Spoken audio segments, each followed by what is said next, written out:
motion in two dimension.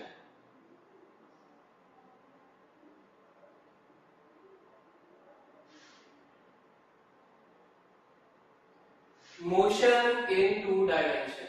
Okay, so if the motion of a particle is something like this, we say this is a two-dimensional motion. Okay, the x coordinate and the y coordinate both are changing, so this motion can be said to be a two-dimensional motion. I have already discussed this. Let's see this again. This is a straight line, and in this straight line, if this is x equal to 2, y equal to 2, here x is 3, y is 3. X changing, y changing. X and y both are changing. So if both the coordinates are changing, we say that the motion is two-dimensional motion. That is the definition. But this is also a one-dimensional motion. Why? As I discussed earlier, that we have our coordinate plane like this. Y-axis, x-axis, and the z-axis, which is outside the plane or inside the plane. So we can't draw any point which is outside the board. So what we do, we represent x, z axis like this, and this is understood to us that all are at 90 degree to each other. This is our Cartesian or coordinate plane. Okay, coordinate system, sorry. So this is the rule that my x-axis, y-axis and z-axis, all three must be mutually perpendicular to each other. This is the rule. But this has to be like this. This is not the rule. Okay, our coordinate system can be like this, like this, like this, like this, and it is. Okay, the rule is that these three axes should be 90 degree to each other. But in what arrangement there, this is not mentioned. So consider this example. What I do, I make this to be my x-axis, this to be my y-axis, and this to be my z-axis. Now only one coordinate is changing, that is x. Y is 0 at every point, or y is not changing at all. So this is not the example of a two-dimensional motion, but this is the example of one-dimensional motion. Okay, but see, in this case you make your x, y axis in any manner. You won't come across a situation where there could be only one coordinate changing, because this is not happening in this case. Suppose I take this as x-axis, this is y-axis. So at this point x is something, y is something. At this point x is changed and y is minus y is again changed. So all the points and all the points x and y, both the coordinates are changing. So this is the example of two-dimensional motion. Okay.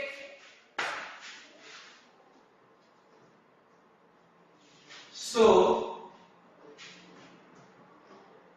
in our study, we study two examples in two-dimensional motion. One is the projectile motion. Projectile motion, which is somewhat like this. And the second is circular motion, which is somewhat like this. See, in both our cases, x and y both are changing.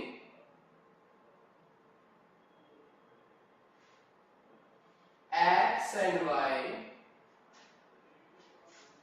both are changing. So these two are the examples of two-dimensional motion why both the coordinates are changing. So first we will study about projectile motion and then we will study about circular motion. Okay? Now, projectile motion.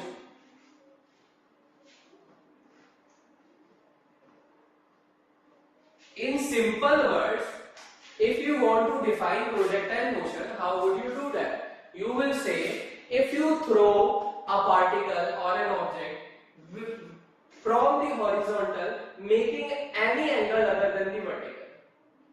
Again I am repeating, if you throw a particle from the surface of the earth, a horizontal surface, at any angle other than the vertical, then the motion of the particle, the motion the particle covers is said to be a projectile motion. So, very simple definition. Which particle would cover a projectile motion? A particle thrown from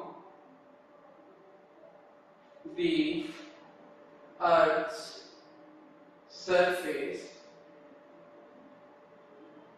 at an angle other than the vertical. So, what is the only condition? The only condition that I must not throw my particle with an angle of 90 degrees. Okay? And if I throw at any angle, the example would be of projectile motion. Say this is the horizontal earth surface and I throw a particle like this at an angle 60 degrees.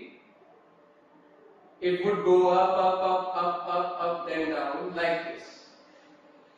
So this is an example of projectile motion. Okay? So what happens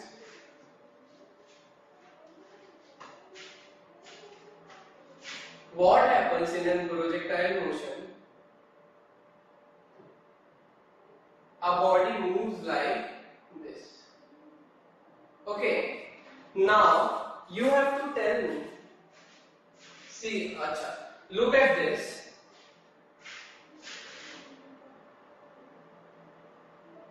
If a projectile is like this, okay, the velocity, say, at this point in the x direction, okay, this is x direction, this is y direction, we all understand this.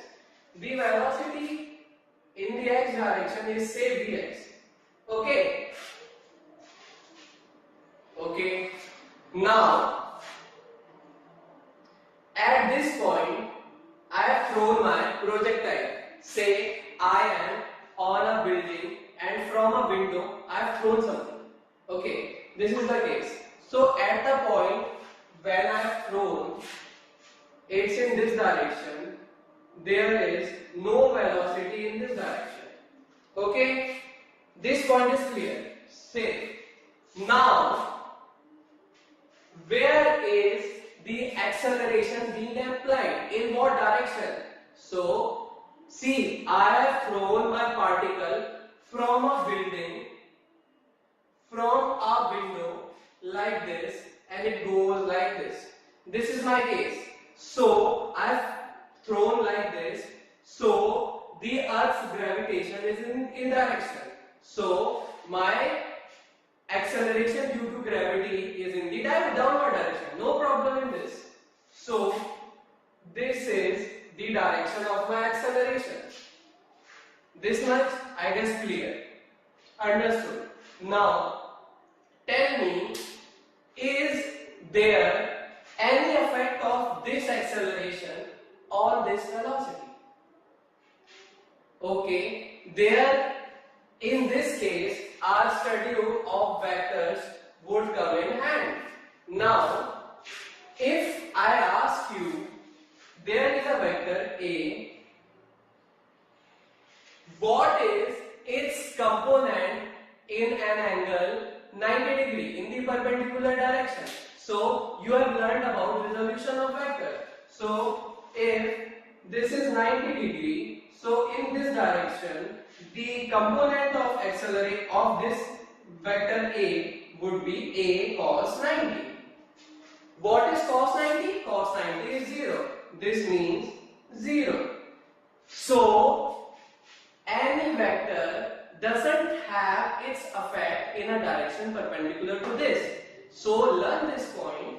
If a vector is like this, it would have no effect at an angle 90 degree, because the component of this vector in this direction would be cos of 90 degree, and cos of 90 degree is what? Is 0.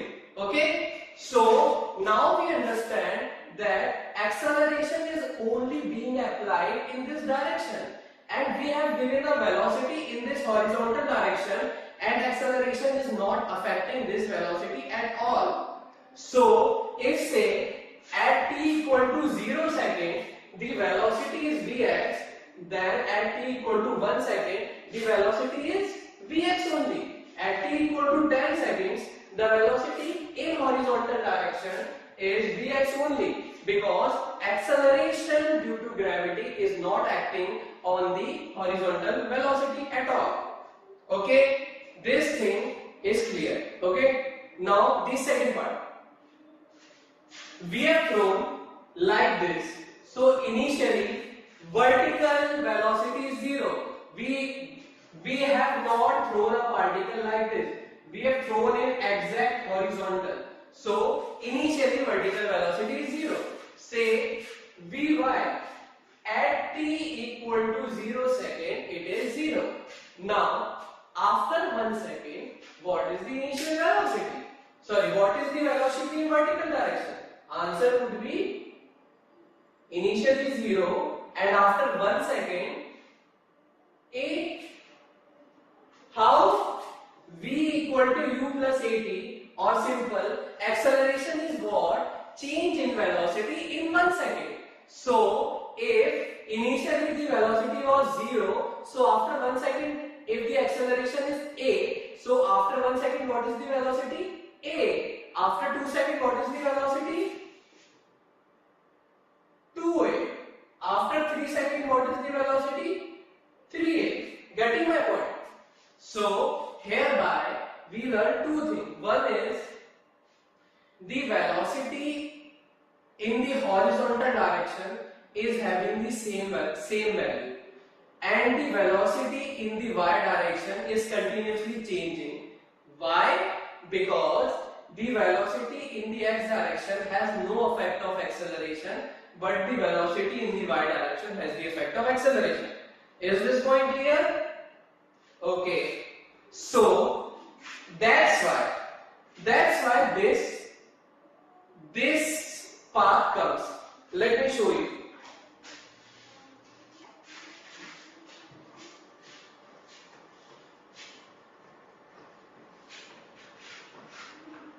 At this point, my initial velocity is only in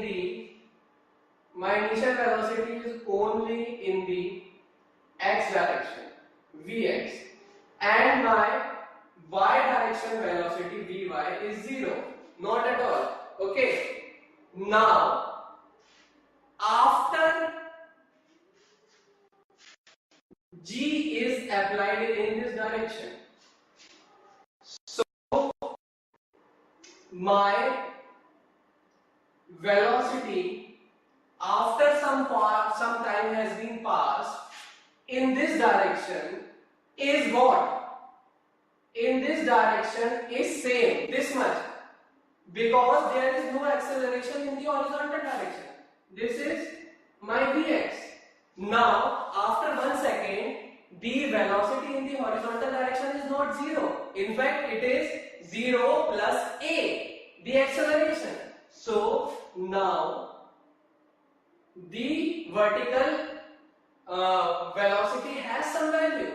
Now in vector you have learned that if there is a vector A and there is a vector B, what is the total effect of these two vectors? The answer is the total effect of these two vectors is the resultant of the two vectors, And what is the resultant of the two vectors? This is the resultant of the two vectors. This we have already practiced a lot. Assuming this, now one vector in the x direction velocity x, one vector in the y direction velocity y. Now their resultant would be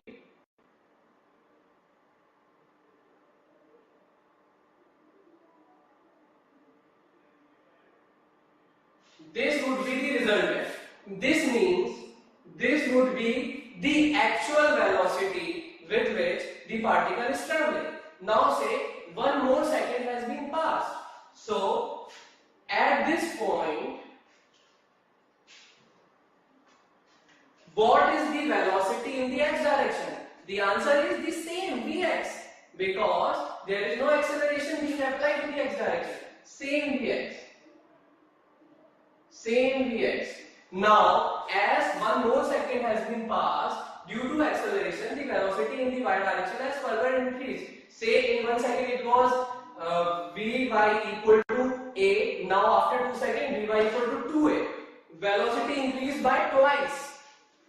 Twice of this.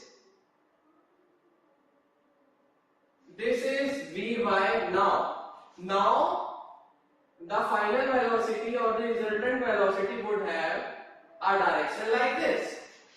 Getting? Now after 1 second, what is the velocity in the x direction? The same. No acceleration is being applied. The same at this point. Vx. And in y direction, one more times increase, 3a, because acceleration is being applied. 3a. So this is v1 and the resultant this. See, the motion is going like this. Okay. Here there would not be a straight line, there would be a slight curve, but there would be a curve because at the last most point, what would happen?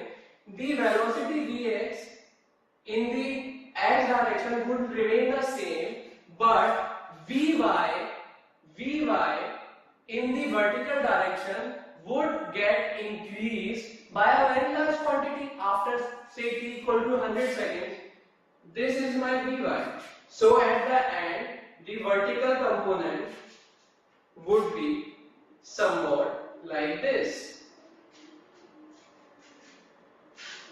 Getting my point? So we can answer the conditions for projectile motion by learning the concepts also. So there are two basic points that you have to remember.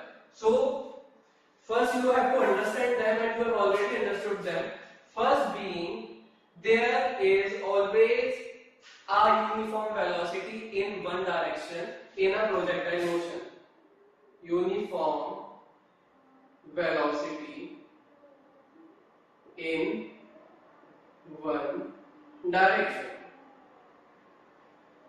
And uniform velocity, x direction is having the same velocity all the time.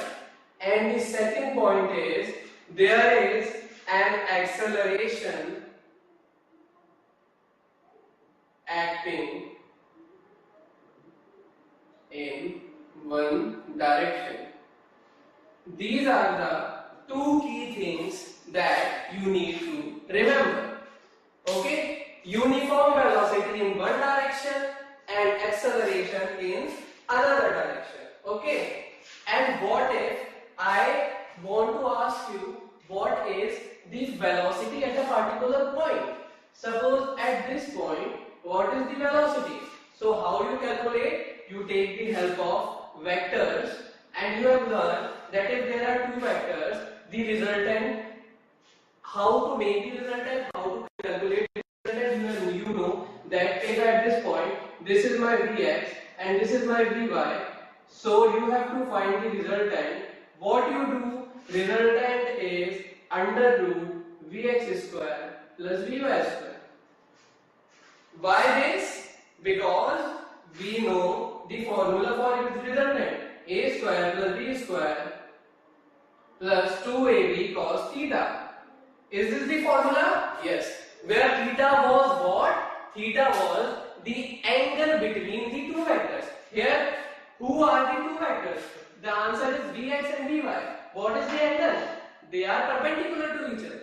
The angle is 0 between Vx and Vy. So, cos 0 would be 1. So, my answer like this. Sorry. Theta is 90 degree. So, cos 90 would be 0. So, this would get erased and this term would be left only. So, resultant is given by this. So, at this point, what will be my velocity? My velocity will be resultant of the velocity in x direction and the velocity in y direction. See, you need to do this all the time. If you have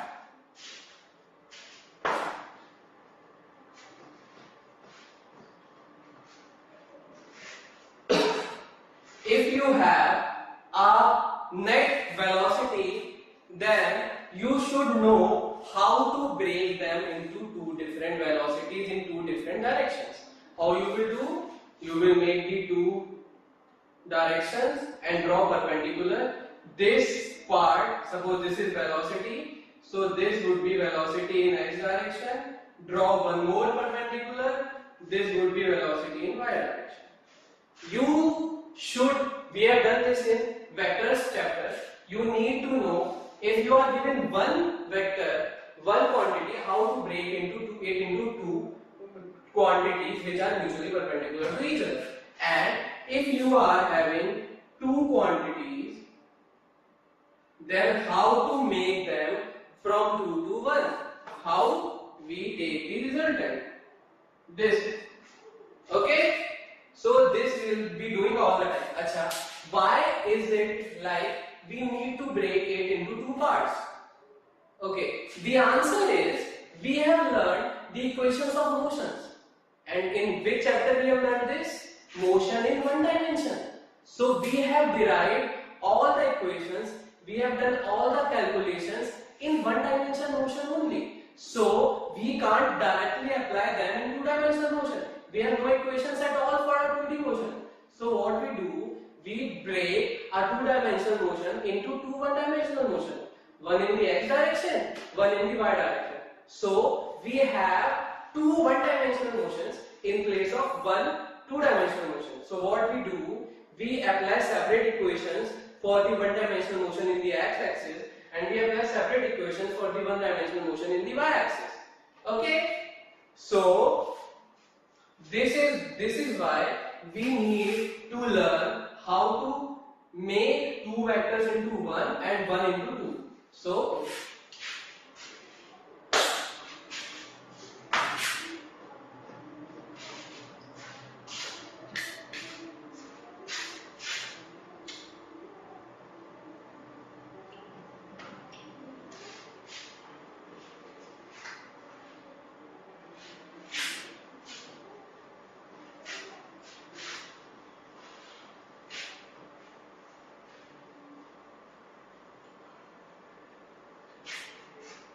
now you have to, okay, in this chapter we will study two types of projectile motion. In one projectile motion, you will throw the particle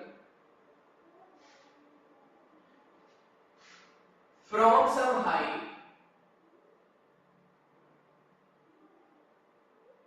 making an angle 0 with the horizontal.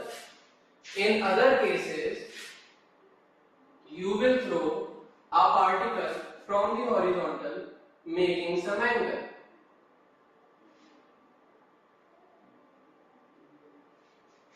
So, these are the two projectile motions that we will study. Okay, now this type of projectile motion is called horizontal projectile motion.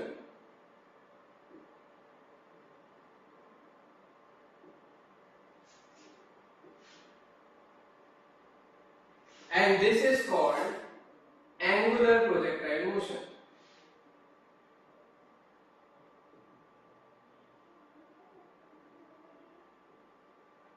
Okay, so we have to learn some terms.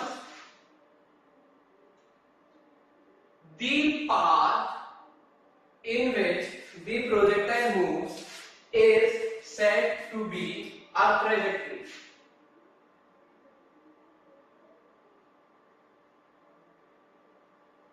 The path, this curve or this curve on which the projectile moves is the trajectory. Okay.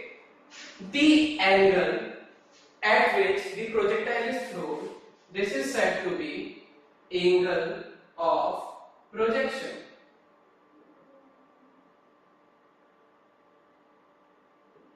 Okay.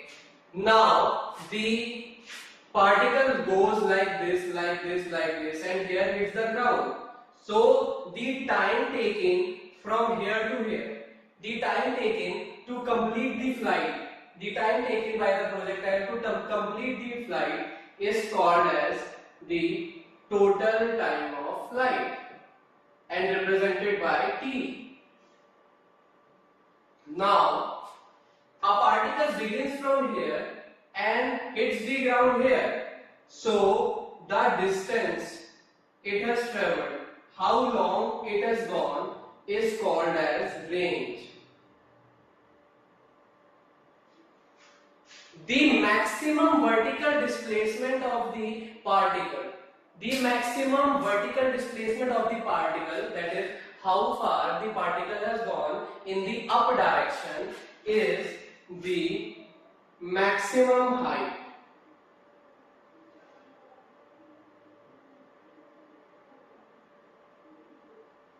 Okay. The initial velocity with which the particle is being thrown is called as velocity of projection. Now we will calculate the formulas for these things: range, time of flight, height, etc. For first this horizontal projectile motion, as it is easier to calculate in this, and then the angular projectile motion. Okay, this is what we will do in this chapter.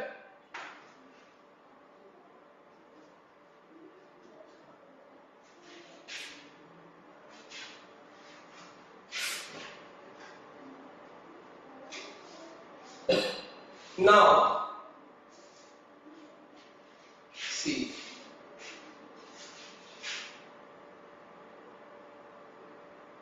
This is my building, and from a window that is of as dispenser, I have thrown the projectile. The examples of such projectile, the horizontal projectile motion, can be of two types. I mean, the questions you will be getting can be of two types, two situations. One, that someone is at the top of a roof or at some height and he is throwing a particle, he is throwing an object. And the other one is dropping a particle or dropping an object from a moving thing, like a pilot discharging a bomb from an aeroplane. So if you see the term drop in the question, from there you can't take initial velocity in the x direction or in any direction to be 0. Why? Because the aeroplane is moving with some velocity, and when someone drops the bomb, so the bomb has the velocity of the aeroplane. Say, for example, aeroplane is moving with a velocity vx, so the bomb also has the velocity vx at that very point at which it is being dropped. So it would not go like this, it would go like this. So remember not to take the initial velocity 0 in such cases where some particle is dropped from some moving object like an aeroplane. Okay?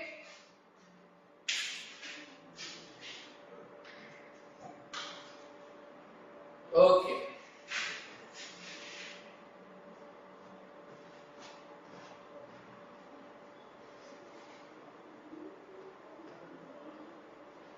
Now what we need to do, a particle starts from here with initial velocity u. Okay, a particle is thrown from the horizontal, that is zero angle. Okay, what is the condition for a projectile motion? Angle should be anything other than vertical. So here the angle is zero. So this is the initial velocity given to the projectile. The projectile goes like this and hits the ground after time t, where time t is the flight of projectile motion, time of flight. Pardon, t is time of flight.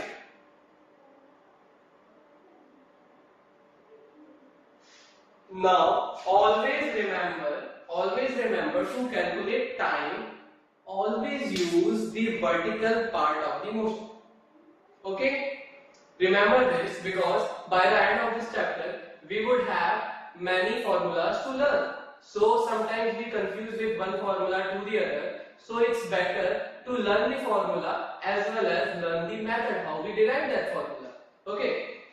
Now in any case, be it horizontal projectile motion, be it angular projectile motion, if you are to find out time, always use vertical part of the motion. Why? See, if the at time equal to 0, the velocity at the horizontal direction is u. After t equal to 1 second, it is u. After t equal to 2 seconds, it is again u. As I said earlier, the horizontal velocity is not changing with time. What is changing with time? The horizontal velocity is not changing with time.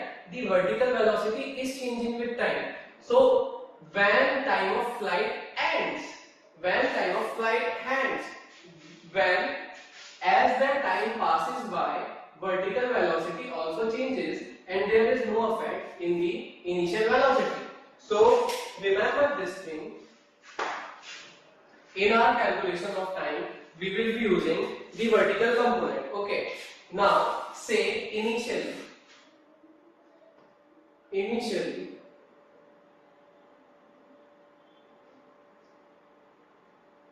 the initial velocity in the vertical direction is, there is no velocity in the vertical direction, 0.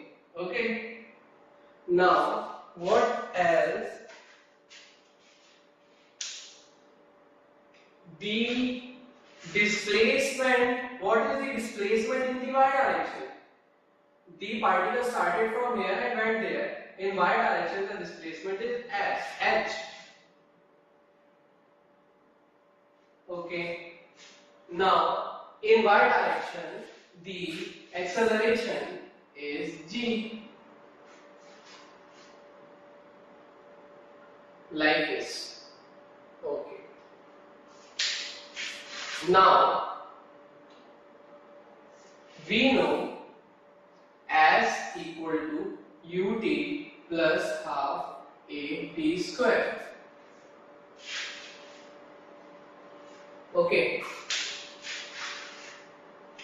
we have s a initial velocity and we want to calculate what is the time. In which equation of motion we are getting these four? The answer is this equation. So s is equal to ut plus half a t square. Let's see what we get by applying this.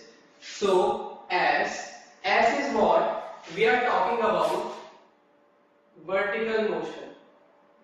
See, the equations of motions are to be applied for one dimension only, and vertical motion is what? It is a one dimensional motion. So in vertical direction, what is the displacement? The displacement is h. Initial velocity in vertical direction is 0. Half acceleration is due to gravity g, and t is what we want to calculate. So this gives you h equal to half g t square, or t square equals to 2h upon g, or t equals to under root 2h upon g.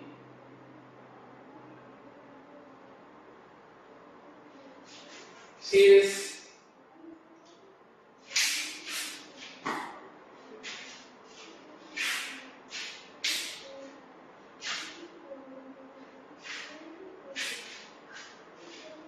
Of v square.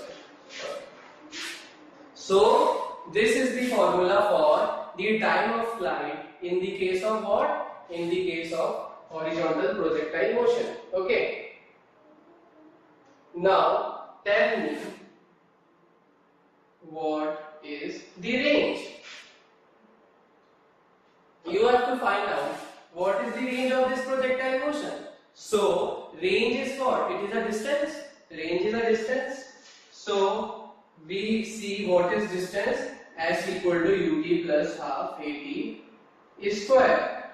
Now let's talk about the horizontal direction.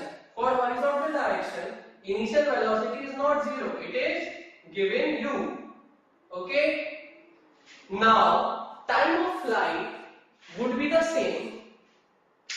See, this is very important thing, and this will help in a lot of numericals and examples. A particle starts from here and goes here. Okay. If it takes 10 seconds to have its vertical displacement to be zero, then how much time it would take to have the horizontal displacement zero? The answer is 10. Time will be same as always. The particle is one and only one, na? So it is the very same particle. Doesn't matter. It takes the horizontal distance 10 meter and vertical distance 2 meter, but the time is one and only one. So the time is already calculated to be under root 2h upon g.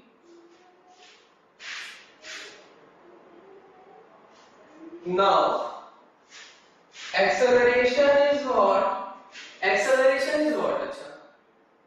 There is no acceleration applied in the x direction. This is the case we are studying all the time. In x direction, there is no effect of acceleration. So acceleration is zero. Now applying this, we get s equal to, or s is our new range. This is equal to u into 2h upon g under root and plus half. Acceleration is zero. So what I get? I get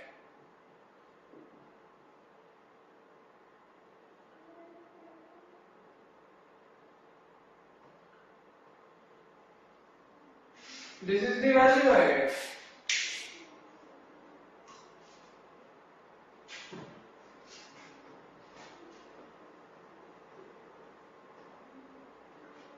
Serious?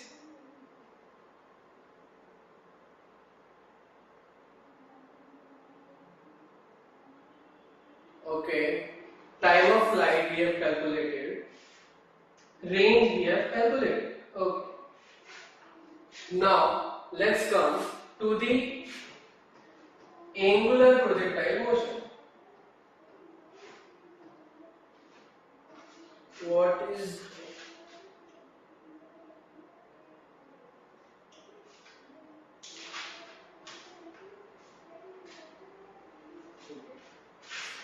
one more thing. What if you want to find out the velocity at this point? What if you want to find out the velocity at this point? The answer would be, you just figure out what is the velocity. X would be the initial velocity. You figure out what is the vertical velocity, and your answer would be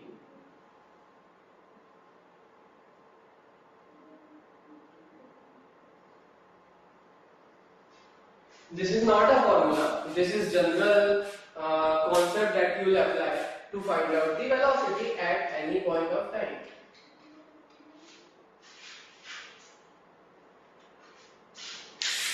Okay.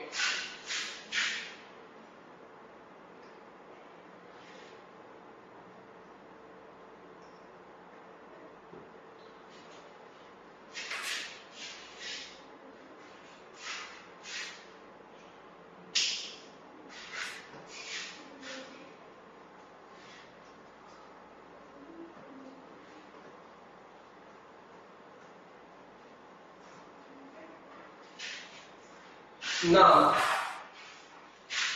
the thank you.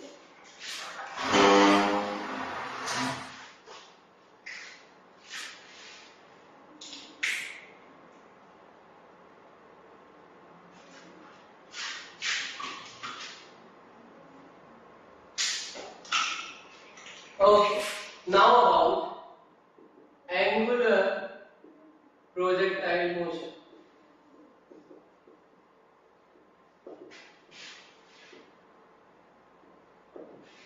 Angular projectile motion is what? That has some angle with the horizontal.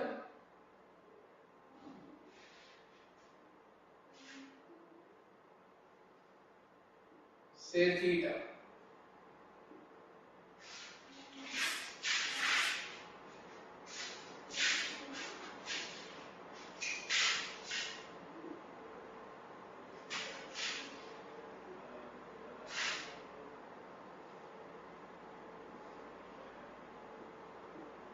Particle goes like this. The initial velocity is u. Okay, this is the angular projectile motion. Now you have to find out what is time. What is time of flight? Okay, just a few minutes back I asked you to remember this thing. Whenever you are to find out the time, always use which part of the motion, horizontal or vertical? Vertical part of the motion. So here again we have to find out time of flight. So which direction of motion we will be using? The vertical direction. So let's see. If this angle is theta and this is my velocity, then the horizontal component of my velocity would be u cos theta. This part would be cos theta is that part which is with the angle, and which is not with the angle, that part is sin theta. We have learned this from resolution of vectors. Say if this is my vector A and this is my vector theta, then the part with this angle is my cos theta and the part other than this angle is sin theta. So I guess you know all this. Okay, so this is the case. So now remember one more thing, the velocity, initial velocity in upward direction. So when we will be talking about acceleration due to gravity, we will be taking the negative sign as it is applying in the downward direction. If the direction of initial velocity is positive, then all the directions which are opposing to that will be negative. We have done all this on few things on this also. Okay. Now in y direction, what is the displacement? You have to answer me, what is the displacement of the particle in y direction in this projectile motion? Okay, the particle starts from here and comes back here. It has moved somewhat in the x direction, but its vertical displacement is 0. Getting my point? The vertical displacement is 0. What is my initial velocity in y direction? Initial velocity in y direction is u sin theta. Initial velocity in y direction is u sin theta. Acceleration in y direction is minus g. Minus g because it is in the opposite direction as that of initial velocity. Velocity is in upward direction, acceleration is in downward direction. Okay. Now you have to calculate time of flight. As SUAT. Which equation? S equal to UT plus half AT square.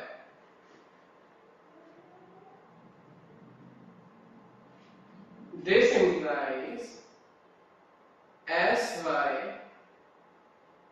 What is SY? SY is 0. Initial velocity is U sin theta. Okay. Now acceleration. Half. Acceleration is minus g. And okay, U sin theta into t, time of flight. Let's say capital T. And this is t square. This is my case. Okay. Now this minus side, let's bring this on this side, so it becomes a positive g t square equal to u sin theta into t. Getting this? Now let us cancel this t with this. We have to find out what is the time of flight. This becomes 2 goes in this direction, 2u sin theta upon g here.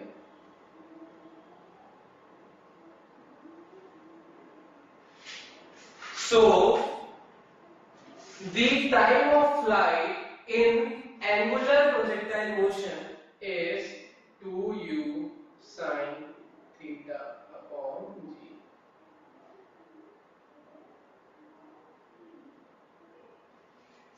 Okay, this is my answer. I wanted to find out the time of flight for the motion. This is the case. Now my next thing is that I want to answer what is the range. Range is what? This.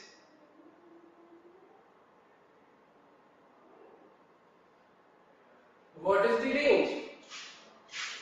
So now let's again split our two-dimensional motion into horizontal and vertical components, and let's talk about the horizontal direction.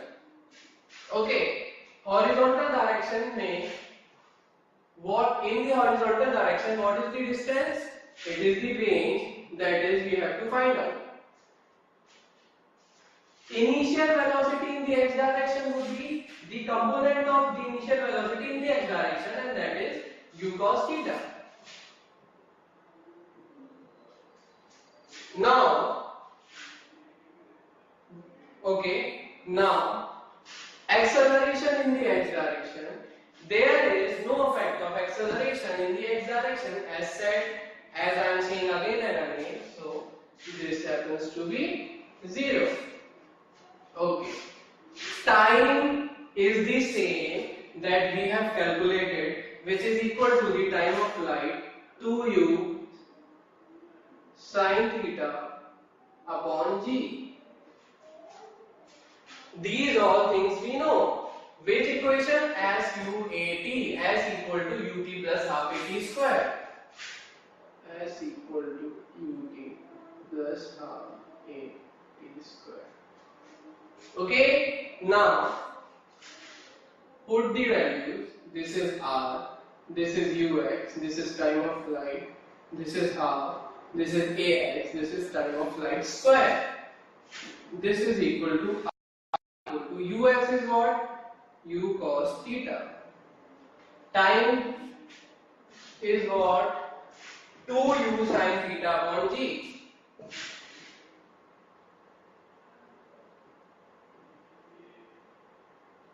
Plus half ax is what? 0.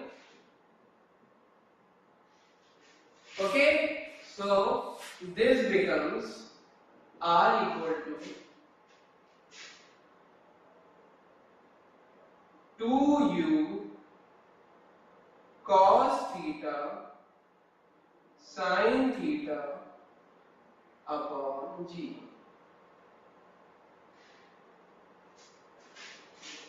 Okay, you can leave the answer as it is if you want to keep both the sine and cos terms. But we know of trigonometric identity 2 cos theta sine theta equals to sine 2 theta.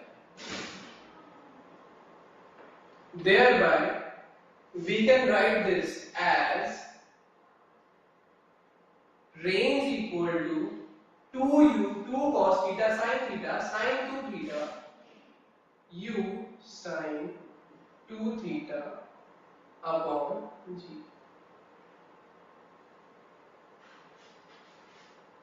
So we have derived the formula for time of flight for horizontal projectile motion, and also we have derived the time of flight for angular projectile motion. We have also derived the range for horizontal projectile motion and again the angular projectile motion. Okay, so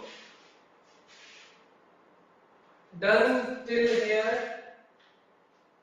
Okay, now these are the cases of horizontal projectile motion and vertical projectile motion, and we will be taking the lecture of today, and after today we will be beginning in the next class. Thank you class for now.